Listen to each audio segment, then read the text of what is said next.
Hi guys, it's Mackenzie. I'm here to talk to you today about the educational tool of Nearpod. So, first, what is it? It's an interactive lesson site, and these lessons come in slideshow forms. So, what you do is you click on a lesson, and it comes up in a slideshow form, and it gives students um, a, a code to enter the class, into the lesson. So, they get out their device, they can use a phone, a tablet, a computer, and they go to the website, nearpod.com, and type in the lesson code, and they join in on the lesson. So in this lesson, there are real-time data collection tools. So they might be in a lesson and a question pops up, and on the device, the students can follow along on their device. And when a question pops up, they can interact with it, and it sends to the screen in front of the whole class, and it shows data. So also on this site, there are pre-made lessons that you can buy because you do have to pay for this site. So they're about $3, the ones that I saw. A lot of them are like $3, $3 to $5. Or you can create your own. So if you don't want to pay and you want to have your own specific content, you can create your own. So the features of Nearpod are that they are pre-made lessons for all grade levels and subjects. So when I went on there, there are kindergarten through 12th grade lessons and in all sorts of subjects. So I just kind of played around and looked at all the different ones. As I said, there is real-time data collection. So in these lessons, there are surveys, polls, questions, and it just shows how the class is coming along with the lesson, and you can see real-time data. Along with the lessons for the class, interactive lessons for the class, there are student-paced lessons. So if a student doesn't want to be a part of the whole class lesson, they can click on the same lesson and go at their own pace, and they're not included in the data collection of the larger scale of the class. Also, as I said, you can create your own lessons to share, and some people put their lessons up for free, and other people put their lessons up that you had to pay for. So this website meets net standards, three of them. So the first one is basic operations and concepts, which is students should demonstrate a sound understanding of the nature and operations of technology systems and our provision in the use of technology. So obviously, students need to be able to use their own devices to log onto the internet and to join the lesson by using the class code provided. The next net standard is technology productivity tools.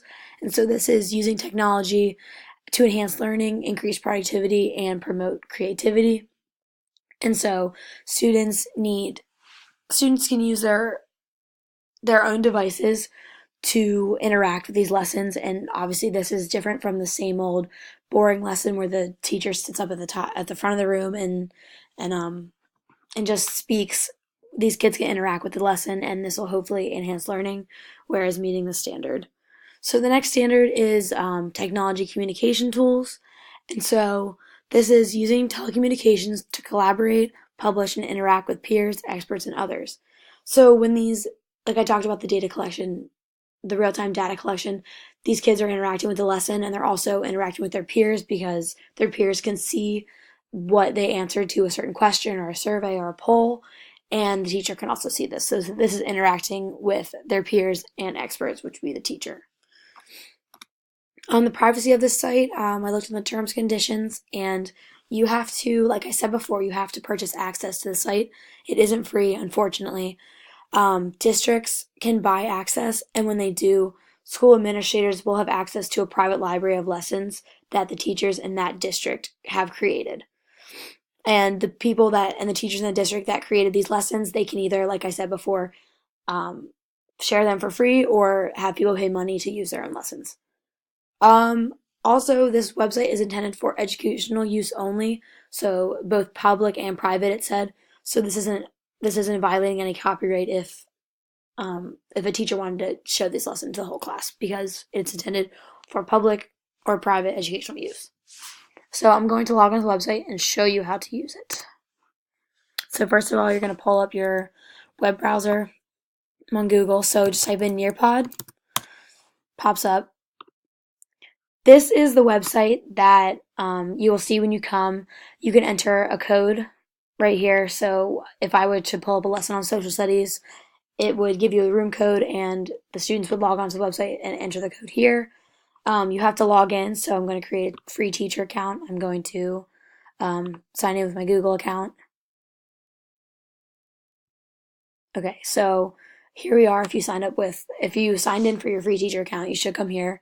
So you can go to your library. I don't have anything saved yet. You can explore, which I'm going to do right now, and I'll show you the different grade levels and lessons that they have. So like I said before, there are lessons. There's like so many lessons that you can find, but they cost money. Some of them are free. You have to kind of find them. So if I filter this, I can filter it by the free or the paid. So I'm going to go to free. Let's do grade first. Let's do second grade, and let's pick science. And then I can search these lessons. These are free. So you can see there's a bunch of free ones. And so let's do this. So if I click on this, I can either add it to my library so I can have access to it, and I can preview this. So what this would be was, okay. So what you do is, if I had access, if I bought access to the site, I could show this to my students and it would give it a room code. So these students could follow along on their devices. So if we're going through,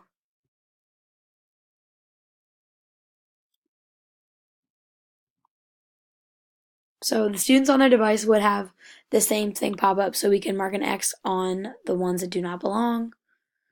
So you can cross it off, and students could do that on their device too, so it's interactive. I'm gonna try to find one with a survey, because there was a, let's filter this again. So I found one with a survey in it before, and I want to show that. So I'm gonna go to math, and it was third grade math, and it's free, so I'll search this, and okay. So if I preview this,